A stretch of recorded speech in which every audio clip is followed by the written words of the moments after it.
नमस्कार दुनिया हालचाल को स्वागत करुछि मु संजय। आसंतु नजर पकाइबा वर्तमान रो मुख्य खबर उपरे।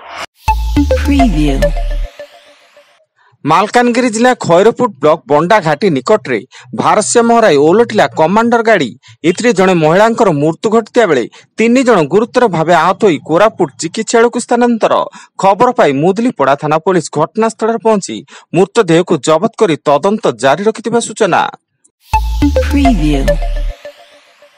केन्दुझर जिला नेलुंगु सरकित जंगल निकट धान बिल रे एक भालुर मृतदेह उद्धार खबर पाई वन विभाग टीम घटनास्थल पहुंची मृत भालुटी को जबत करतिया बेले भालुटी को देखिबा पाई आखपाख ग्रामर लोकों भिड़ जमीथिला।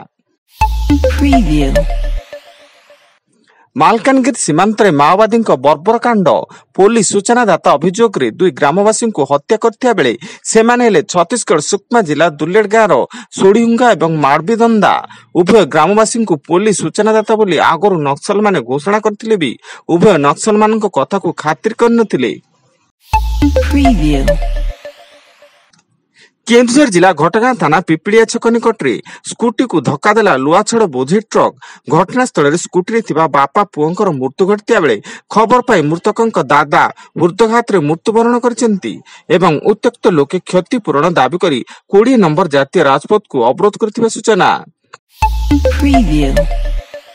सुंदरगढ़ जिला राजगांगपुर थाना अंचल रे जने पेट्रोल पंप कर्मचारी को छुरी रे आक्रमण करी लुटि नेले 2 लाख टंका गुरुतर अवस्था कर्मचारी जनक स्थानीय मेडिकल रे भर्ती थिया बेले से बाइक जोगे टंका जमा करबा को शहर रे एक बैंक को जाउतले।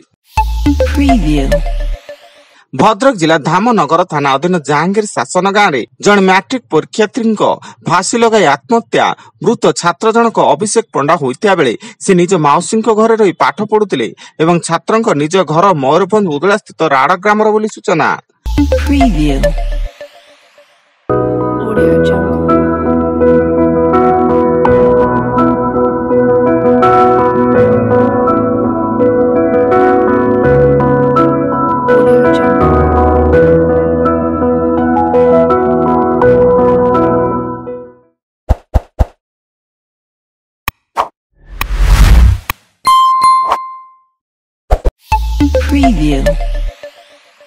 परलोकरे महाराष्ट्र पूर्वतन मुख्यमंत्री तथा वरिष्ठ शिवसेना नेता मनोहर जोशी मृत्यु बेलू 86 वर्ष होइतिला। हठात तांका स्वास्थ्यावस्था खराब हेबा जोगु तांको हिंदुजा हॉस्पिटल रे भर्ती करा जायतिला। अंतर्जातीय सफलता लगी ओडिशार 2 तारका क्रीड़ाविद प्रणति नायक और मन्नता मिश्र को मुख्यमंत्री नवीन पट्टनायक संबोधित करिसेंती।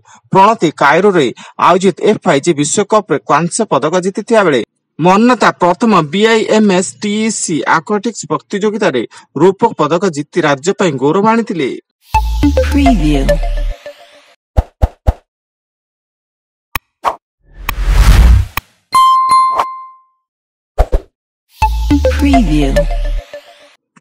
संबलपुर धनुपाली थाना अंतर्गत माया बगीचा ठारे जन व्यक्ति को आक्रमण करी लुटि नेले टंका और सोना एने धनुपाली थाना रे लिखित अभियोग पर पुलिस रो तदंत जारी। अभियोग मुताबिक 4 ରୁ 5 जन युवक तांको आक्रमण करी 5000 टंका सह सोना चेन को लूट करथिले। कंधमाल जिला दारिंगबाड़ी अबकारी थाना पुलिस पक्षर 10 केजी ओजन गंजेई जबत जड़े गिरफ गंजेई बेपारी जनक फिरिंगिया थाना बिलुपदर ग्रामर महेश्वर साहाणी बोली सूचना। एवं आज आरंभ होगा जाउछि ढेंकानाल विश्व प्रसिद्ध जोरंधा मेला। एथिलाकि जिला प्रशासन पक्षर व्यापक प्रस्तुति करा जायतिया बेले आसंता 24 तारिख पर्यंत चलिबो एही मेला 3 दिन धरी अलेख महिमा ध्वनि रे शून्य मंदिर प्रकंपित हेबा सह मेला रे देशर कोण अनुकोणरू साधु एवं भक्तंक सुओ छुटिबो। वर्तमान पई एतिकी अधिक न्यूज अपडेट्स पई विजिट करंतु आम वेबसाइट www.duniyahalchal.in। धन्यवाद।